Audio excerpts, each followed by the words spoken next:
Welcome to Cardboard Conjecture. We're a podcast about board games where we have opinions and conclusions formed on the basis of incomplete information.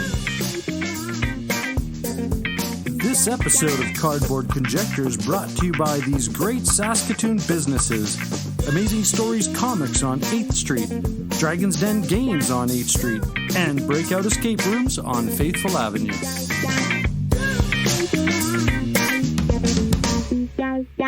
Hey there, how's it going, eh? This is Whatcha Been Playing Wednesday, and this is a special weekly episode where a bunch of us content creators come together and let you know what we've been playing recently.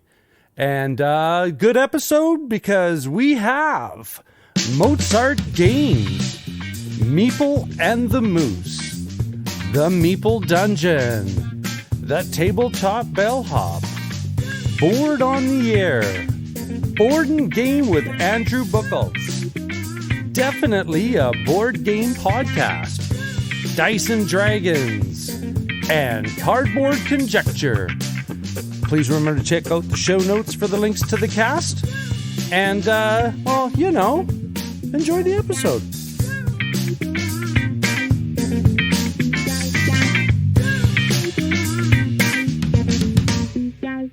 Hello, everybody. This is Chris Morris from Mozart Games, and I'm thrilled to be back again on Whatcha Been Playing Wednesday this week.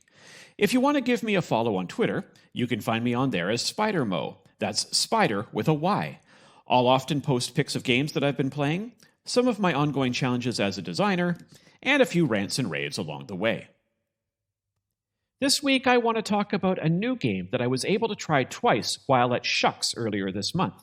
It's called Keystone North America, from designers Isaac Vega and Jeffrey Joyce, and published by Rose Gauntlet Games, which is Isaac's new company, along with his business partner, Lindsay Rode. It plays 1 to 4 players and takes about 90 minutes to play a full game. In Keystone, players are trying to collect various flora and fauna tiles to fill their 4x4 board in such a way that they're able to score as many points as possible at game end. Each tile has a number from 1 to 5 printed on it, as well as various biome icons that you want to match as much as possible during the game. You want tiles in each row and column that are in numerical order, as they'll score more points at game end if you can make larger runs. The biomes allow players to collect tokens during the game that are used as currency, and will also score some points of their own at game end.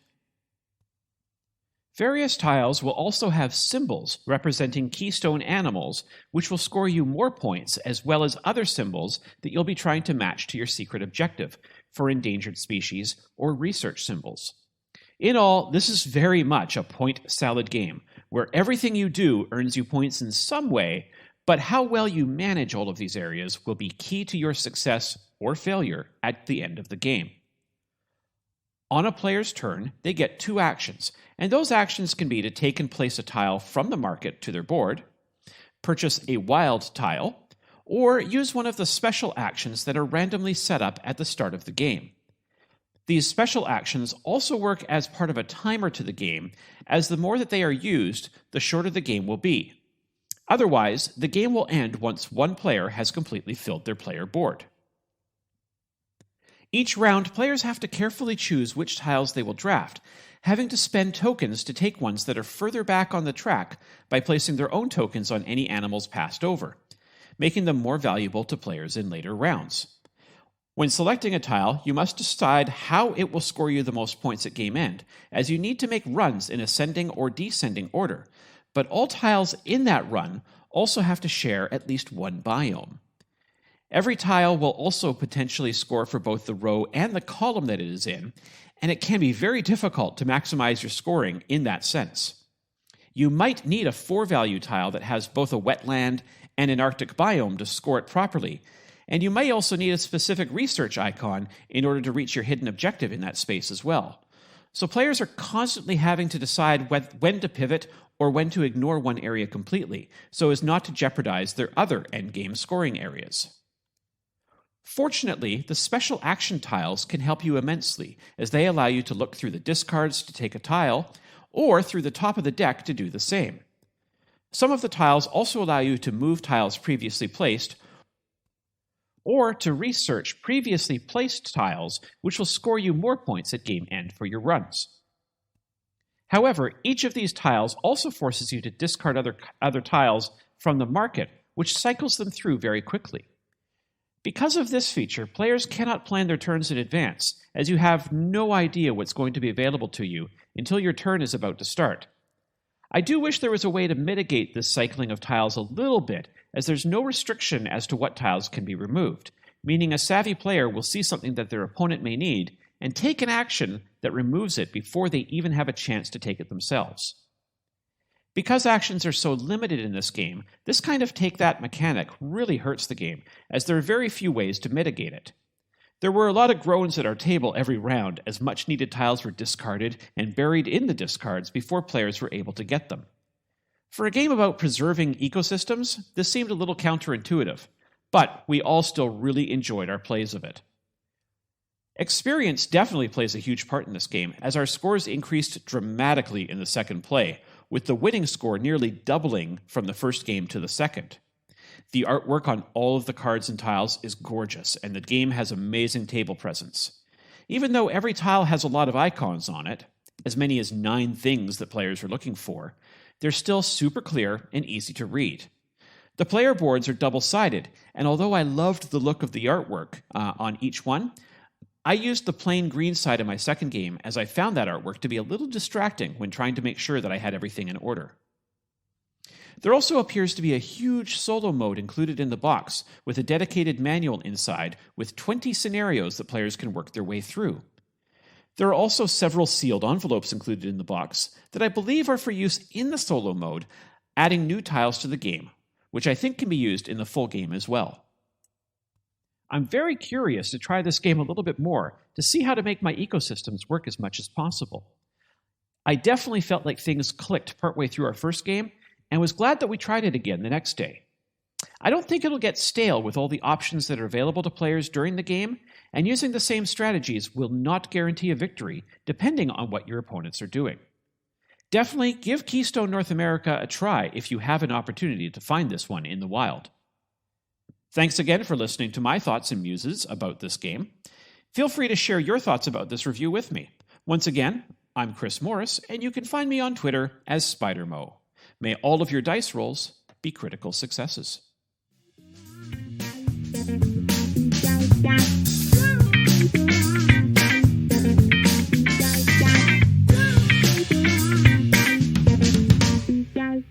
Hello, my name is Alex, and I write board game reviews over at MeepleNews.com, and I'm here to talk to you today about the games I played this week for Whatcha Been Playing Wednesday. This week we played Caverna, the Cave Farmers by Uwe Rosenberg again, shattering our tradition of only ever playing new games. I jest, but sometimes it can feel like we play each of our games once a year at most. If you listened to my segment last week, you would have heard me vaguely comparing Caverna and Agricola against each other and proclaiming that Agricola is my preferred farming simulator. That discussion did inspire a lot of thought in me. Should games be considered in a vacuum? When we play and talk about games, should we be comparing them to other products by the designer or publisher or the wider market in general? Or should we try to put those out of our minds and just focus on the game specifically? I think there's value in comparisons, but if you disagree, please reach out and let me know what you think. A quick recap of Caverna, the Cave Farmers. Caverna is a worker placement game in which you are trying to amass the most points by building rooms in your cave, planting crops, and breeding animals. You place your workers onto a main action board, take the depicted resources or the action, and continue in this fashion until the end of the game. Each time all players have exhausted their workers, they determine if there's a harvest or not. If there is, they pull food from their fields, feed their workers, 2 food per worker, and then their animals breed. The next round card is then flipped, unveiling a new action available for players to take, and then at the end of 12 rounds, whoever has the most points is the winner. After a subsequent play of Caverna, I am resolute in my opinion that I prefer Agricola. Caverna is much more static. The furnishing board that offers game-breaking benefits and massive endgame scoring opportunities is the same in every game. Caverna is also more open and easy, with allowing players to fill gaps in their engines with the expeditions that will allow you to collect a variety of resources, and the rubies, which act as wildcard resources. I could see rote openings and meta strategies developing Caverna if you play it over and over again. Comparatively, Agricola has decks and decks of cards, making the occupations and tools different in every game. I will concede that for some, the tightness of impending famine is stress-inducing, and watching someone get a handful of cards that work beautifully together can be downright frustrating. But discovering those combinations tickles the roguelike obsessed part of my brain just right. Caverna is a great game. Playing either Caverna or Agricola is absolutely worth your time, but I don't believe that anyone actually needs to own both of these games. This is a case where you should try out both games and decide for yourself which one you like more. If you enjoy randomness and variability, seek out Agricola. If you prefer refining your strategy with a more static setup, then Caverna the Cave Farmers might just be the right game for you. This weekend was my wife's birthday, so I had arranged for a babysitter to watch her toddler, and I whisked her away for an evening of dinner and a theater performance. We saw Glory by Tracy Power. I highly recommend if a playhouse near you puts on a performance. The playhouse is about an hour away from where we live, and wanting to beat the non-existent traffic, we ended up with an hour to kill when we got there. We found a picnic table at an oceanside park and broke out our travel-sized Quirkle. Quirkle is a tile placement game for 2 to 4 players designed by Susan McKinley Ross. In Quirkle, every tile has a shape and a color. To place a tile onto a shared tableau, you must match one of those 2 qualities, but not both. You get a point for every tile you place, plus any adjacent tiles.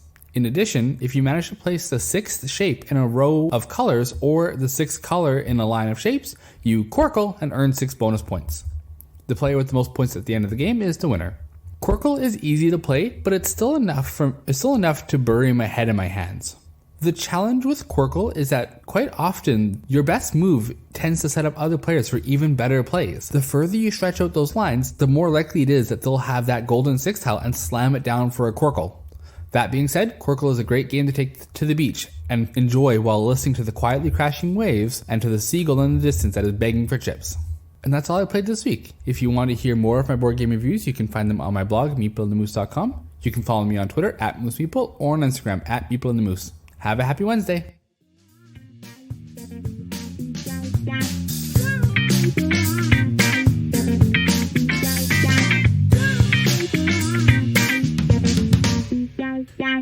Hello everybody, it's Robb and Anna Marie from the Meeple Dungeon. Hello. And we are back again recording for the Whatcha Been Playing Wednesdays podcast. We've been playing one game this week. What game is that, Anna Marie? That game is My Father's Work, designed by T.C. Petty III and published by Renegade Game Studios. Yeah, My Father's Work. This is a game that you were really, really interested in. And had pre-ordered, and it showed up, I don't know, couple months back, I think. And then we finally got to start playing it. And the theme of this one, it takes place in like I don't know what year this takes place, but like 1800s sometime. Yeah, maybe 1800s. I think 30s. Is that it? Yeah, okay. Yeah. And you are basically a mad scientist. And although you don't start out that way. No, but you're basically trying to carry on your father's work. Yeah, like, your father's passed away, and he's you received a letter that he's left you an inheritance. Yes. And so then you're going. It's like his estate, and you're and you see some of his work, and you just feel compelled to finish it. Yeah, and he was the mad scientist. Yes, because he was like you discover the different experiments and things that he was in the middle of doing, and then you feel compelled to continue on with that stuff. So what it is you have like a main board which has got some tracks on it and that do various things, and then there's a book, like a ringed coil book that is actually your main like map of the game. And as you go through the game, that you're going to be flipping pages and laying that book down on the board, and it shows you the different locations that you can go to in this game.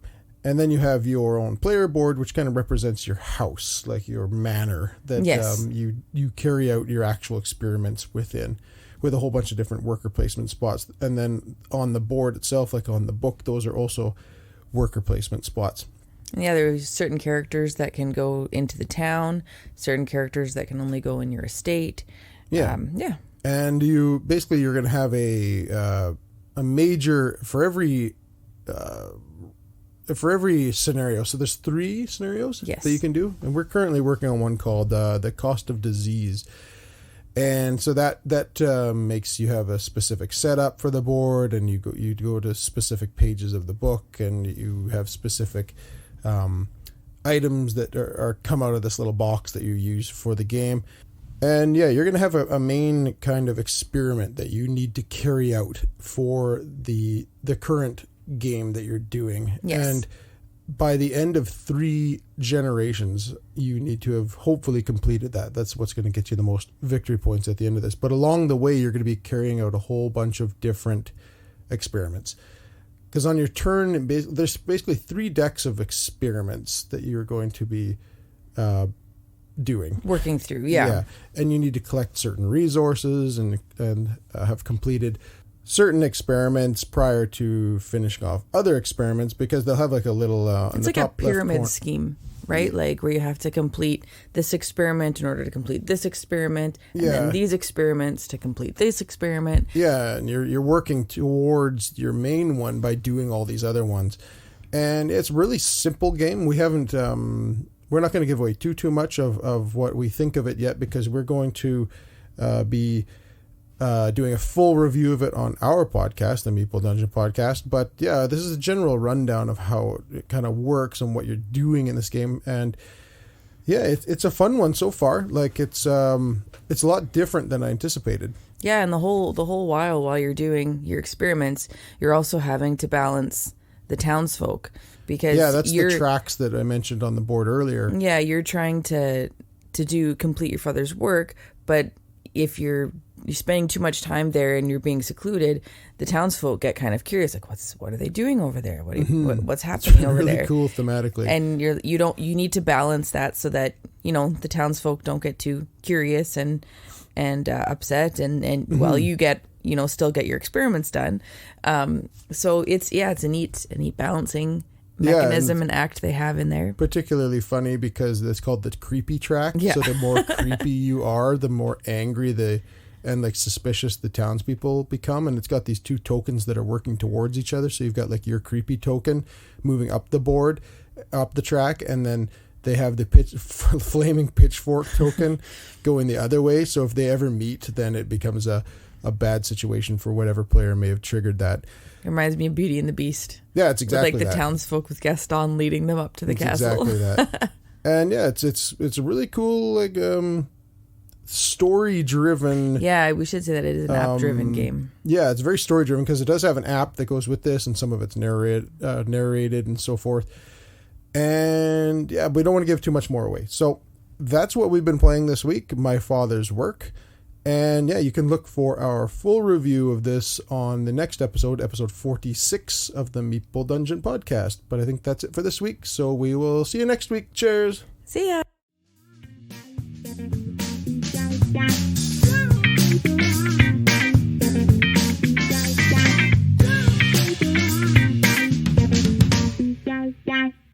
Hello and welcome to the Tabletop Bellhop segment of Whatcha Been Playing Wednesday. I am Moe T, the Tabletop Bellhop, your cardboard concierge, helping you make your game nights better. First off, let me apologize for missing the last couple of weeks. I had some dental surgery that didn't go as well as it could have, and it's been taking longer than expected to heal.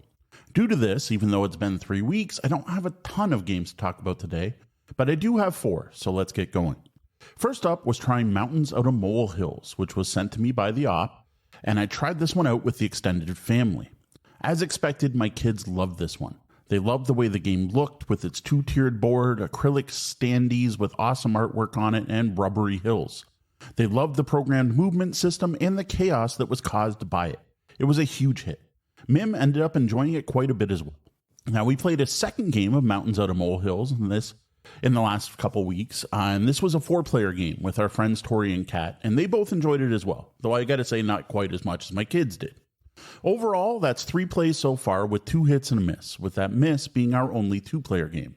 While I was a bit worried after that first game, it seems this may have just be one of those games that needs at least 3 players. Now, I still want to get in a couple of more plays, at least one with 3 players, before I share my final thoughts and a review. So look forward to hearing more about Mountains Out of Molehills in the coming weeks. Next up, we replayed and finally successfully finished Scenario 4 of The Ghost Betwixt. We split the party differently, and that seemed to help. Now, one thing that was interesting to me, and it was something I was looking forward to discovering, is that the game did feel quite different, especially the second half, due to all the things that are randomly generated while playing, like what rooms come up in what order and where monsters spawn and so on. While replaying the mission did feel similar, like we definitely played it before, it didn't feel like we just played the same game again, which is a really good thing. While we did win this time, which was a relief, the game still took a very long time.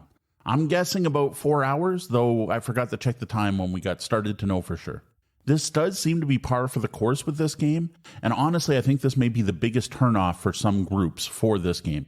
Long, extended gameplay. This is an epic game, probably the only game you're going to play during a single game. Now, on a more positive note, finishing Scenario 4 unlocked a lot of stuff.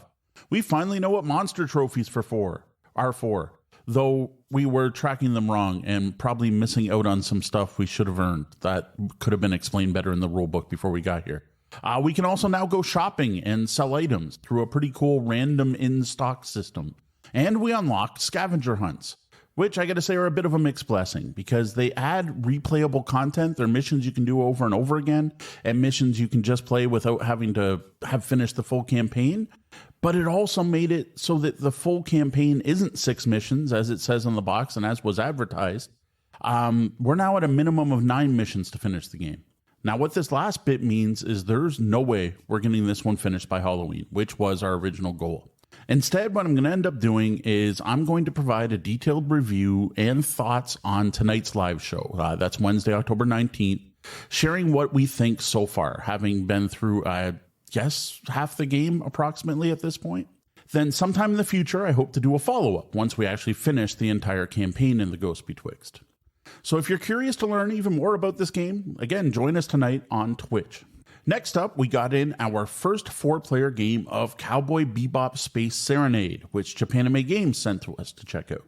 What was most interesting here is that we played it with a couple who knew nothing about Cowboy Bebop except that it's a well-known anime. They didn't even know the premise of the series, and I'm very pleased to say that didn't matter at all. Like the theme of a mixed ragtag bunch of bounty hunters who are kind of working together while trying to outdo each other is pretty straightforward. And I got to say, it makes pretty much perfect sense, even if you don't know exactly who Spike Spiegel is. Now, both Tori and Kat really enjoyed the game, and they actually asked to play it again the next time we get together, and that's always a good sign. Now, personally, I enjoyed this play even more than our last play as I get to learn the game more, right? Develop a bit of game mastery. I discover better ways the cards interact and better ways to use them, and seeing some people pull off some really good combos to get some good scoring before cashing in a bounty was cool to see. Now, as for a full review, it's going to be a bit for this one. We've only played twice at this point, but I will say it's looking really good so far. As for my last game, I have been playing around with a prototype copy of Pocketbook Adventures. Now, this one's live right now on Kickstarter, and I strongly suggest go right now and check it out. This is a solo play RPG style adventure that reminds me of classic Japanese role-playing games like Dragon Quest and Zelda. You get this small spiral-bound book that fits in your pocket, and all you need to play is that book and a pencil. Each adventure gives you like a grid-style map, and you're moving around the map, and you're collecting coins and hearts and battling monsters. And battling's done with this unique point the pencil with your eyes closed system that actually works really well. You're going to take all the stuff you earn, and then between adventures, you can kind of level up and buy gear. It actually does a really good job of giving that classic RPG feel. It's actually really cool. Now, for any of you in the US, to me, this is a no-brainer. It's $12 US, including shipping, which is a great price, especially for the amount of fun I'm having. And I'm at the first boss fight at this point. Now, of course, it's a bit more here in Canada, and there is shipping, but I still think this one's worth it. Now, I'm also going to be reviewing Pocket Adventures tonight, a live show. So if you want to know more about how that game works, I hope to see you tonight. Well, that's it for the games I've been playing. Already mentioned twice, but we're recording a live show tonight on Twitch, twitch.tv/Tabletop Bellhop. We go live at 9 p.m. Eastern Time. That episode tonight, we're going to have Sean and I are sharing some great games for a Halloween game night. We're, of course, reviewing The Ghost Betwixt and Pocketbook Adventures, and, of course, there will be more, including the other games I've been playing recently. I hope to see you there. for the Tabletop Bellhop Gaming Podcast. I am Moe T. Good day and game on.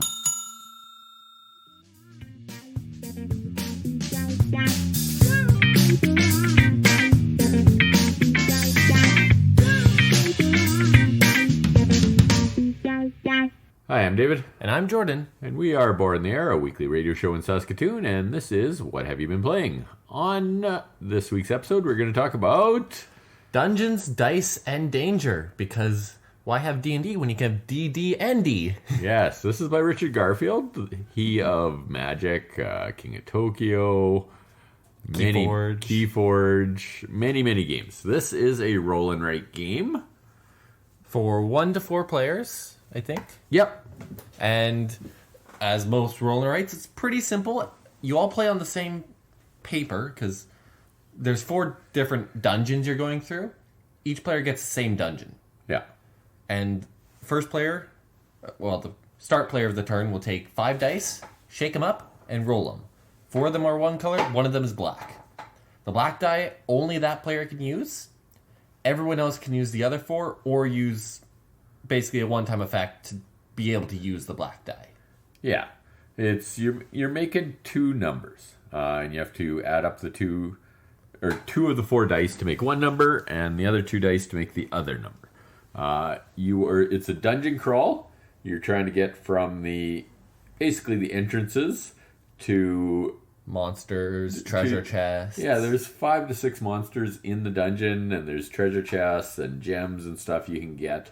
There's 2 treasure chests which allow you to unlock 2 special abilities out of 3. Mm-hmm. The gems are 3 points each, and then the main part of the game is you're trying to defeat the monsters. Once all the monsters are defeated once, then the game ends. First person to defeat a monster gets usually gems. 2 gems or 2 or 3 gems, and the other people all get 1.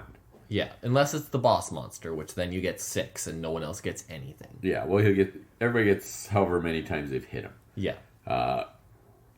Interesting game. Lots of good decisions. The whole where do I use that number? Which numbers work best for me? Because if you can't use one of the numbers, you take a hit. Take a hit. And you only have so many health points. Yeah, and it was a neat little thing where you're like, okay, I have this 11, so I can get this treasure chest here to get more special abilities, or I could put it here to get closer to new areas so I don't run out of numbers to put out. Yeah. Which happened to you. Yeah, I got locked into one corner and couldn't get out of it. And basically, I only could use 2 or 3 numbers by the end, and they didn't get rolled, and I quickly died. Yeah. Mum won. Yep. I don't know what the best strategy in this game is, but there's lots of good decisions. I think spreading out. Yeah, you spreading out definitely helps, but it's you're getting to those monsters. Each monster usually has 1 or 2 numbers that you can hit them with, but you can unlock more numbers by going to the chamber from certain paths. Yeah, by unlocking certain paths, you unlock more numbers to hit with. Or, like weak spots. Weak spots, yeah, we'll say that. We only played the animal side. Yeah, the base dungeon that they recommend you start with. It comes with basically 2 pads. They're double-sided. As Jordan said, there's 3 or 4 different dungeons you can explore. And we will. All of us really enjoyed this one. It was, as I say, very interesting. Some thinkiness as the game went on. It got more and more thinky. Yeah, and one thing I've realized pretty quickly, saving those black dice uses are very helpful. Because as a start player, you get to pick out of 5 dice instead of 4 dice. So you're more flexibility. Yeah, a lot of the time it's, okay, I can use this number, but it leaves me with something I can't use. So you start modifying your combinations to decide which 2 you can use. And you don't always get the best option by doing that, but you don't want to take those hits. No, you want to try and avoid hits early on as best you can, because later on, you will be taking hits. Yeah. So that is Dungeons, Dice, and Danger by Richard Garfield. Another solid roll and write. Recommended for anybody who likes roll and writes. And we will talk to you next week. Yeah.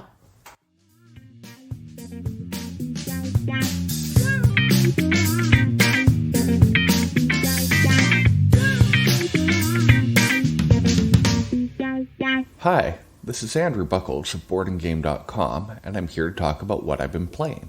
This week, I'm going to talk about Undaunted Normandy. Undaunted Normandy is a 2019 release designed by David Thompson and Trevor Benjamin, with art by Roland McDonald. It was initially published by Osprey Games. Undaunted Normandy is a deck-building historical wargame.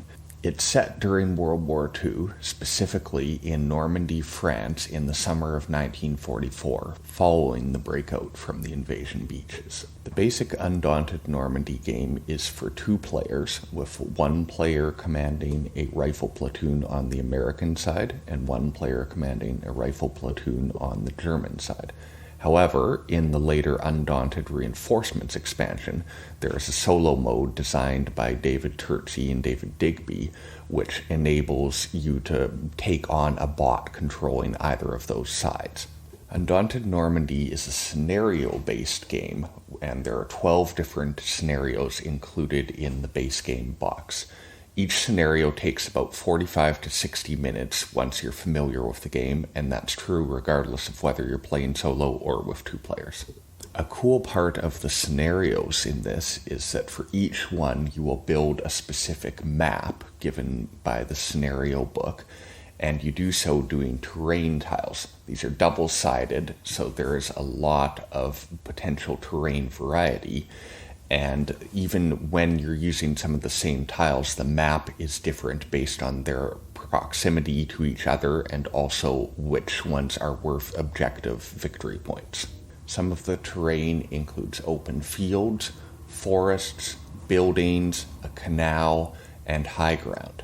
So there's a lot of terrain variety, and the terrain really has a significant impact on the game. Another thing that changes from scenario to scenario is the makeup of your squads. Both players in each scenario have a list of what starts in their deck and what starts in their supply that they can pick up later. In the first few scenarios, those are relatively basic cards like the platoon sergeant, squad leaders, riflemen, and scouts. In later scenarios, more advanced cards like platoon guides, machine gunners, mortars, and snipers come into play. The deck-building engine at the core of Undaunted Normandy will be familiar to anyone who's played a deck builder like Dominion, Trains, or Star Realms. Each round, you draw cards, and then you have to decide what to do with them. As in most deck builders, there are ways to improve your deck by adding new cards, and also by refining it by getting rid of less useful cards.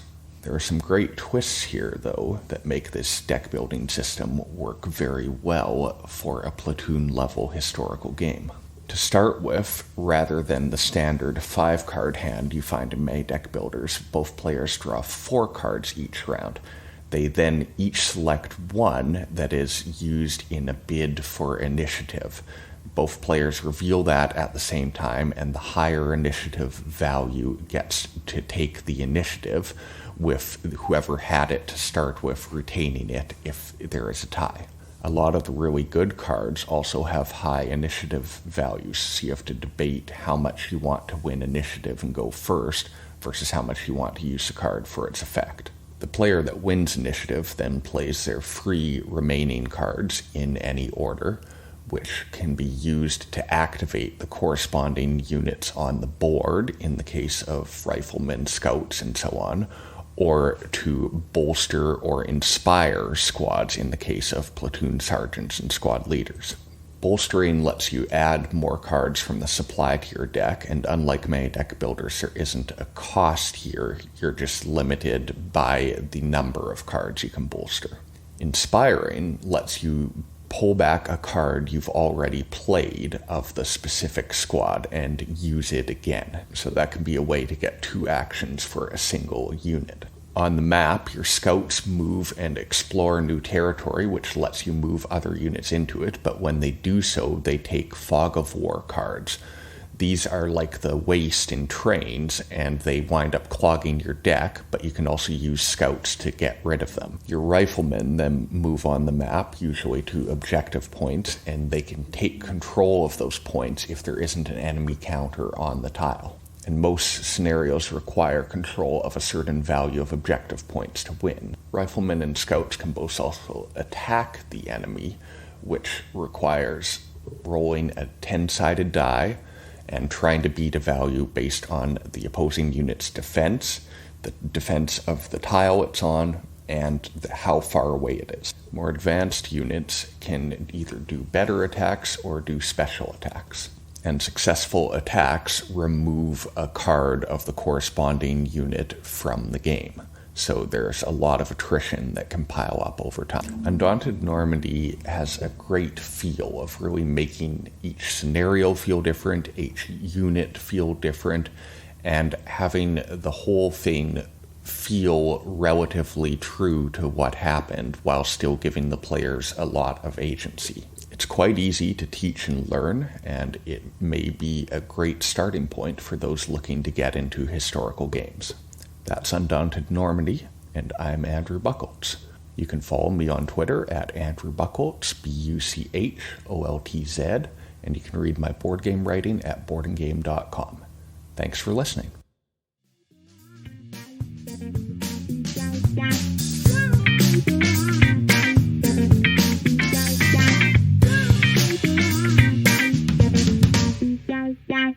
Hello, I am Aaron Millick.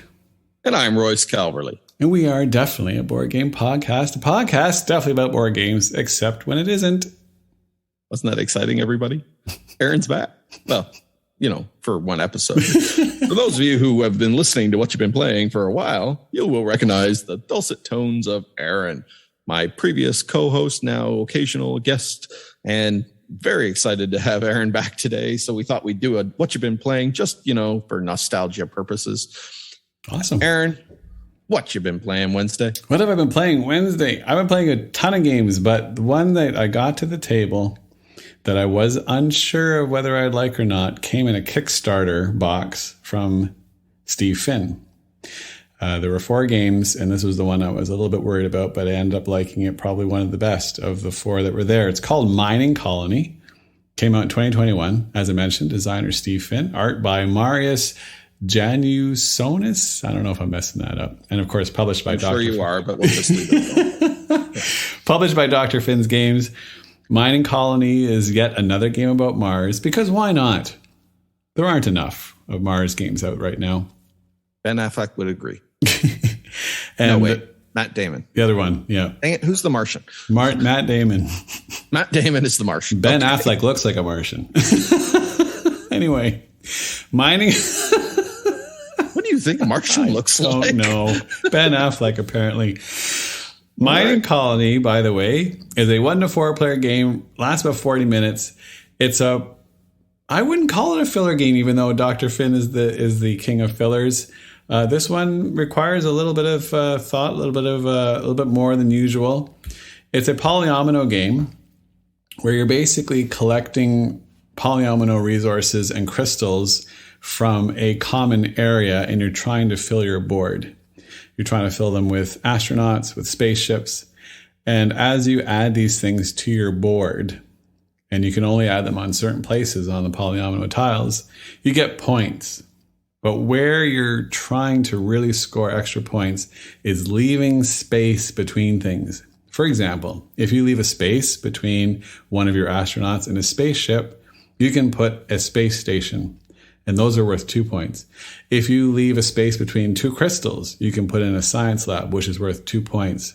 So while it's important to arrange your board and fill it up first, you want to leave those spaces for those bonus points if you really want to win this game. And obviously leaving blank spaces is going to end up in negative points, and then you're not going to win. So it's a point collection game. Lots of fun. Definitely recommend it. And it is out everywhere in retail. I've seen it pretty much every store here in Toronto. So check out Mining Colony by Steve Finn. Excellent. Royce, what you been playing on Wednesday? What have I been playing? I've been playing a brand new version of an older game. Okay.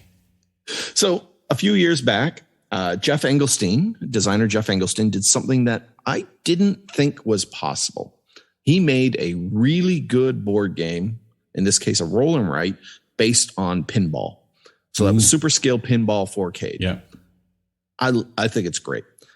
He's brought it out since then. He had Super Skill Pinball Ramp It Up, which is the sort of standalone expansion with 4 new tables.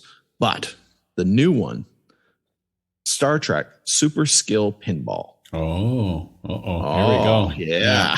Could be. So it's got 4 tables. It has one that's sort of just Starfleet Academy based on the Kobayashi Maru. It's one based on the original series with the Trouble with Tribbles. One based on Lower Decks, and one based on the Locutus storyline from Star Trek The Next Generation. These tables are really interesting. They do things that are completely different, mostly. The Starfleet Academy one is basically a redo of the first learning game from the original series, so it's not real exciting. The Trouble with Tribbles is really, really interesting, though, because you're collecting these tribbles, and depending on what you do, you can actually send them to other people's boards. And if you have too many tribbles, you just lose your ball right away because they just clog up the works. The Lower Deck one is unique in that you only get 1 ball instead of 3, but that one round will last a lot longer because the gravity keeps changing. Oh. And so sometimes you'll be playing on one side, then all of a sudden you'll flip the table over and be playing the other way, and then flip it back. Wow. And you're constantly going to be going back and forth. And then the one that is by far the most different of the bunch is the Locutus Borg table, where you spend the first 2 balls building up your fleet, building up shields and photon torpedoes and arming them and getting new ships and all this sort of thing. And so you're playing for points, but you're playing for points to get stuff. And then with the 3rd ball, you leave your original table and you go to the glass, what they call the glass back, and you play a game there where you are almost playing like an advanced version of Breakout against a Borg cube, and you're trying to take down the cube. Look, I love Star Trek. It's amazing. All of these tables are really well designed, really well thought out. It's still unbelievable to me that Jeff Engelstein was able to create Super Skill Pinball as a roll and write that feels like a pinball game. It's from WizKids Games. Can't recommend it enough. And you're going to be excited by this. They've announced the next box. What's that? It's the Super Skill Pinball Holiday Edition. Oh. It's based on 3 movies. Elf. Yeah. Right? A Christmas Story. Mm-hmm. The Red Ryder BB gun. Yeah. And National Lampoon's Christmas Vacation. Perfect. Come on. How can I not play that? Yeah. That sounds like so much fun. That sounds great. We still have the first one. We haven't gotten it to the table, but we do have it on your recommendation. Yeah. So Jeff Engelstein, if you're listening, you've hit one of Royce's soft spots, the Star Trek. If you want to hit the even softer spot, do a Batman one. Yes. And he'll buy 10 copies of that one. Just hand them out as gifts to everybody. Merry Christmas. I'll do it. All right. I will go on the record. If you build me a DC Comics based, Batman based, anything like that neighborhood, I will buy 10 copies and hand them out as gifts to everybody who couldn't care less. There you go. But I'm going to do it. Yeah. It's good to be back. I hope everyone's having a great time here at the Cardboard Conjecture. If you want to hear more of Royce on Definitely a Board Game Podcast, look up Definitely a Board Game Podcast anywhere you can find podcasts, on Spotify and Apple and all those places. If you want to reach out to him at Board Definitely on Twitter, at Definitely Board on Facebook, and definitelyboard@gmail.com. Just like falling off a log. He's got it all down. There you go. There you go. Royce, anything else before we go? Nope. Have a great Wednesday, everybody. Talk to you soon. Bye-bye.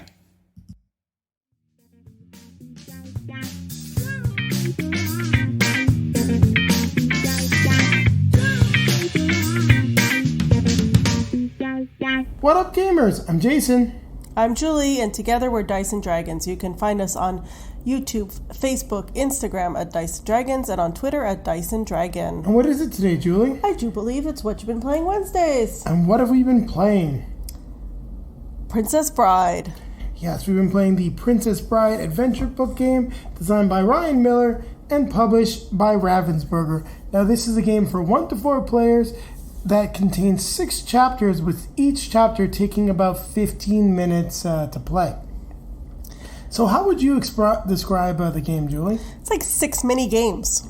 I think that is the best way to describe it, because each chapter has different tokens, different miniatures that you're going to be using, and different objectives. So each chapter plays, well, fairly similarly in terms of what you, the player, are doing, but in terms of your goals and what you need to accomplish, they vary greatly. Yeah, I mean, you always have cards that you get to play that allow you to do certain actions, and you're moving characters around the board. You have different tasks that you have to accomplish. Different threats from the plot deck as well that come out. But the way you accomplish those is different, and the basically the end action that you're trying to accomplish is also different. But that being said, it's fairly simple, and I think once you get the hang of it, it moves fairly quickly. I do feel that there is one big drawback to this game. And what's that? The possibility of an alpha gamer taking over the game. I mean, because basically you could play the game alone. You really can play the game alone. You could play the game with one-handed, two-handed, three-handed, four-handed, and there really is only one optimal action, which is very unfortunate, because when things are like that, it does really put an alpha gamer in a position to, kind of come to the forefront. And that's not something, that's something that does happen problematically from time to time. Either you or myself like to do that when we're playing games. Oftentimes it's more you, but I feel bad for my parents because both of us kind of like, okay, you do this, you do this, you do this, and towards the end. Because honestly, I have to say, I did enjoy it. I did have fun with it. However, after a couple of chapters, I'm like, okay, I get it. It's not... I don't know. It just didn't challenge me all that much, I guess. And I just figured, okay, I figured this out. Let's just, this is what we have to do. Let's go, get it done, and that's it. And I also feel that the fact that it is 6 mini games, it can actually be very frustrating to certain players depending on their familiarity with board games, because they're like, well, why is this way? Why is this that way? And that's not something that that we have a problem with, that most gamers will have a problem with. You're going to look at it and it's going to be very quite clear, and it'll be very easy for you to play. But when it comes to playing with other players, it could be challenging for them. I get it, and it can be played with young players. I think this, you can take them along this way and play the game with them that way. But I still think if you're a fan of the movie, I think you described it best, because I don't know the game all that much.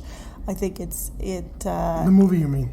Sorry, I don't know the movie all that much. It definitely, from what you say, represents the movie very well. Yeah, it is an incredibly thematic game. If you're a fan of The Princess Bride, you're going to have a blast with this game. You're going to enjoy it, but I can't tell you how many times you're going to get this to the table. Is this something you're going to play once and you're going to sell? Is this something you're going to play once every 2 years, once every year? It's not the kind of game that's going to really hit those replayability marks, because the fact of the matter is, you're basically just looking at your cards, which represent different aspects that are themed for The Princess Bride, and you're just like, well, what do I want to play? Do I need to move characters, or do I need to complete a challenge? Do I need to trade with another player to get the cards to complete a challenge?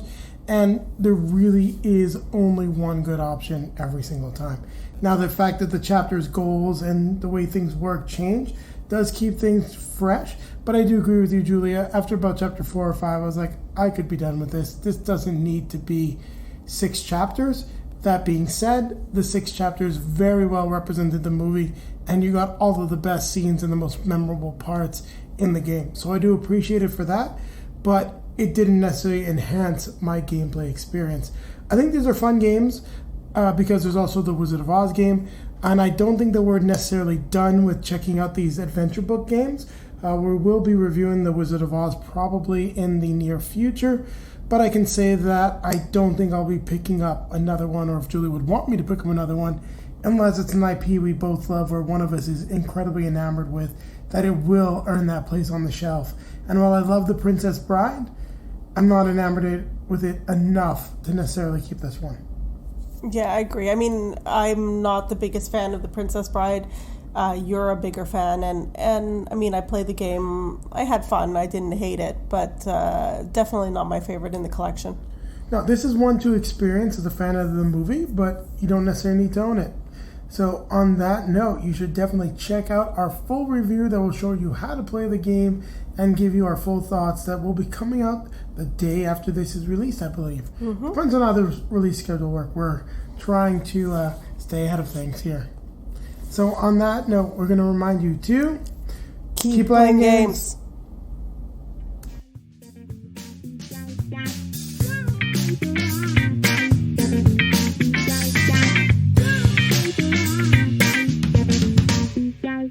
Hey there, it's Norm here from the Cardboard Conjecture podcast and Bridge City Board Gamers here in Saskatoon.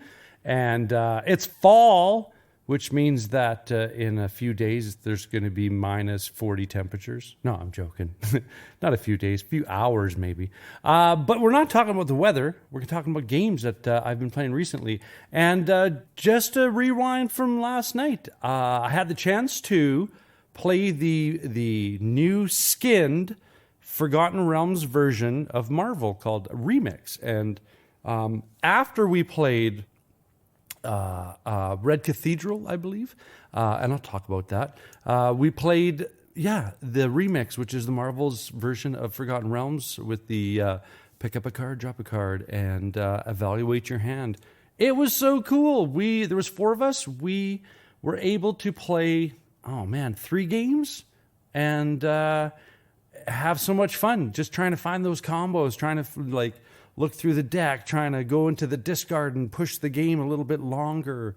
So it was fun. It was a game that was below $30 or below $25 even maybe, and you can't get enough of those kind of games because it's just pure joy every once in a while. So that was the Marvel version of Forgotten Realms called Remix.